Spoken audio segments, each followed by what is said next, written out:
Welcome to the next lesson about king and pawn endgames.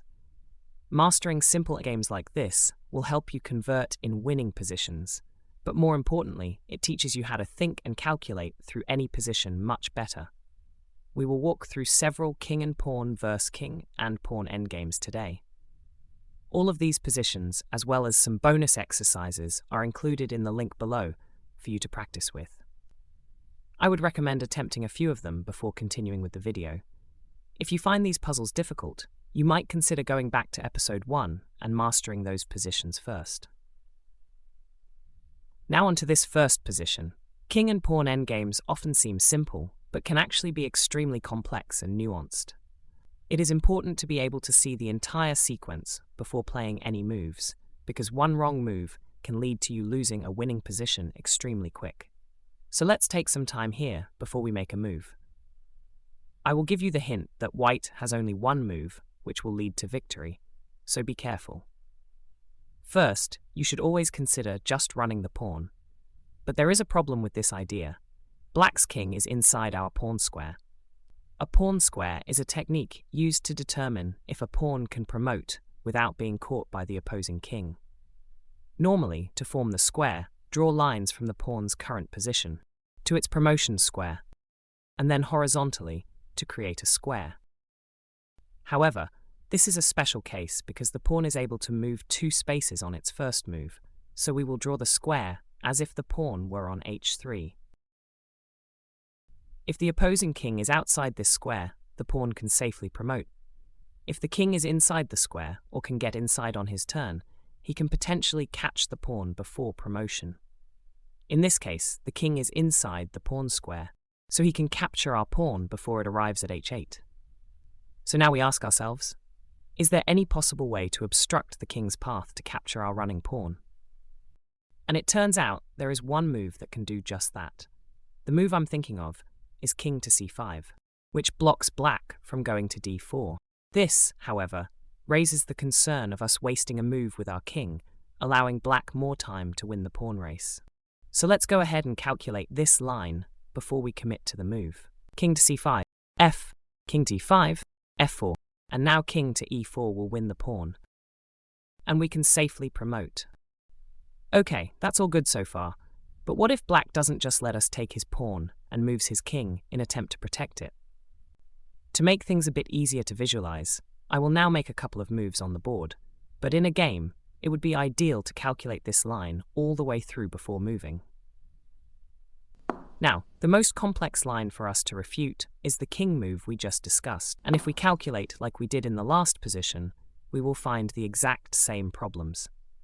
The black king is in our pawn square, with an unobstructed path to take the pawn in case of a race. But black can't run his pawn for the same reason. So we try obstructing the black king again, blocking e4. Black still can't run his pawn, because our king is too close. So black races for a draw, hoping to catch our pawn, and we can just barely stop him with a nice shouldering technique. You may notice that black cannot go to g3, and he cannot go to g2 because he would have to exit the pawn square. So his only path to take our pawn is to cross the g4 square. And now our goal is clear. We simply need to cover g4 with our king to complete a wall. And black cannot stop our pawn from promoting. A side note is that black has this tricky trap, which hopes to lure our king away from protecting g4. We need to stick to our plan and remember the crucial endgame principle that we should not capture unnecessary pawns. With our king on f5, the pawn has no hope of ever advancing, and is now basically useless. If we instead had taken the pawn, we have no way to save our own pawn because the essential g4 square is wide open. But if black still races to the pawn, we quickly cover g4. And the game is over.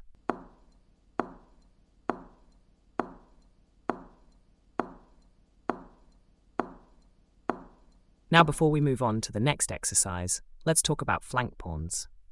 Promoting a flank pawn an A or H pawn can be challenging because the king's support is limited by the board's edge, which may lead to a draw if the opposing king can block the promotion square. To avoid a draw, ensure your king supports the pawn by controlling key squares and using opposition and zugzwang to outmaneuver the opponent's king. Timing the pawn's advance carefully and keeping your king close can prevent the opponent's king from reaching a defensive position, allowing for successful promotion. Basically, if our opponent gets his king in front of our king, this position will end in a draw, so we need to shoulder him off like we did in the previous exercise. If instead we advance the pawn, black's king can get in front of ours, and it is impossible to promote. Yes, we can still advance our pawn.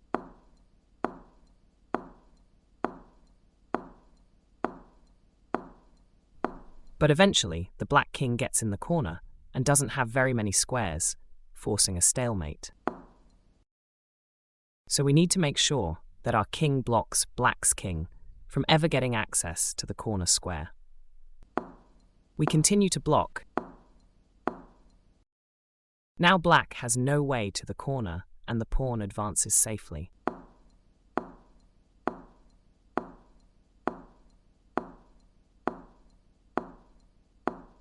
Keep this principle in mind as we attempt the next exercise. At first, this endgame seems very simple. If we count squares, white is 1, 2, 3, 4, moves away from capturing the pawn, and black is 1, 2, 3, 4, moves away from being able to defend the pawn.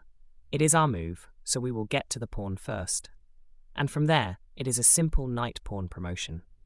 However, black has one resource to attempt to trick you into a draw. After king c2, black plays a4, which seems innocent at first, but the idea is that after you play king c3, he will sacrifice the pawn with a3. We would have to take the pawn to prevent it from moving further down the a file, and all of a sudden we have a flank pawn instead of a knight pawn. Remember, that flank pawns end in a draw if the enemy king is able to get to the corner. And in this position, the black king is close enough to win the race there, and the game ends in a draw. So what can we do? Well, there's the idea of going around our pawn the other way, so that we can prevent a3 from happening. But the problem here is that now it takes our king 5 moves to capture the pawn. If it doesn't move, and remember it only takes the enemy king 4 moves to defend the pawn, so we won't be quite fast enough. Take a moment now to pause and try to figure out a way to combine the plans we have discussed thus far into a plan that wins.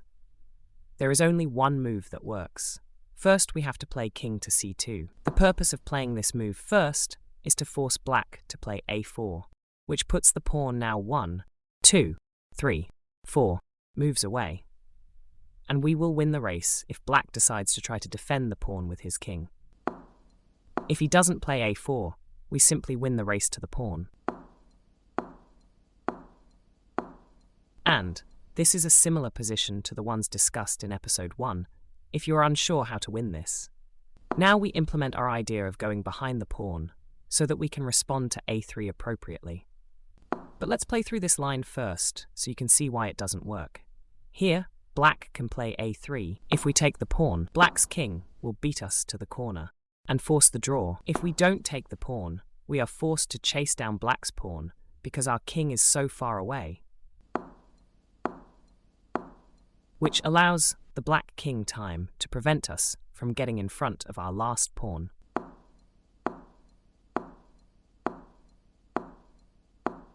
And we are one move too slow.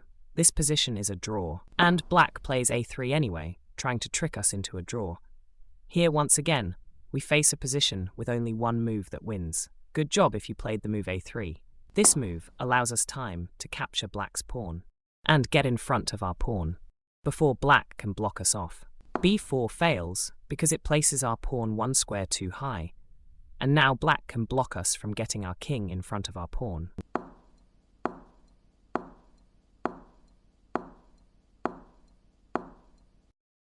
Black can force the draw. Taking the pawn doesn't work either because the black king will beat us to the corner, which draws a flank pawn. And now we just need to exercise good technique from episode 1, getting the opposition and forcing the king back while keeping our king in front of our pawn.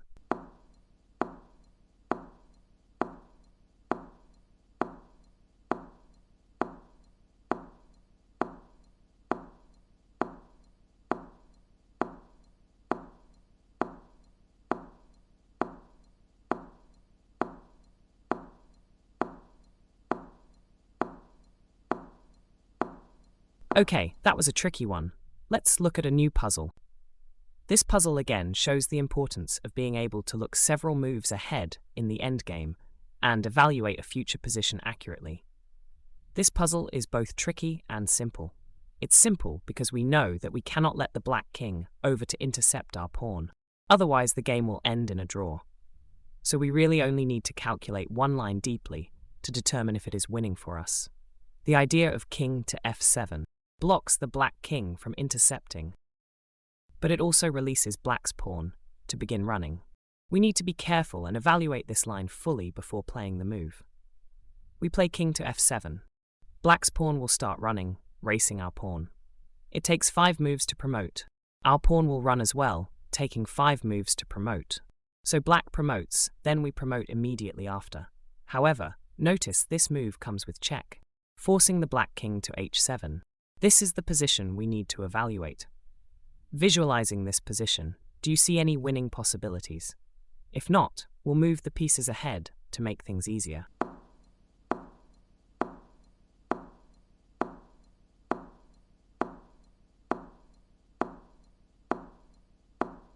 The key move you need to see is the long check queen to e4. Black has a couple response, which all lead to mate. If he blocks with the queen, it is a simple capture. If the king retreats to the corner, we have the classic queen checkmate. And finally, if the king moves to h6, we have the same checkmate idea, which works because the queen covers g5. Game over. The difficult part of this puzzle is being able to analyze the critical position's 6 moves before arriving at the position. Most of you were likely able to spot the idea once we arrived at the position. The is demonstrative of the benefit to studying these endgames. It helps you think ahead and calculate like a master chess player. If you struggled with this puzzle, one recommendation would be to try out blindfold chess to enhance your visualization skills. Our website linked below provides an easy and free way to practice with several levels of difficulty to ease you into full blindfold chess. Check it out if you are interested. Also, check out the extra exercises included in the practice link for more puzzles like this. Thank you for watching.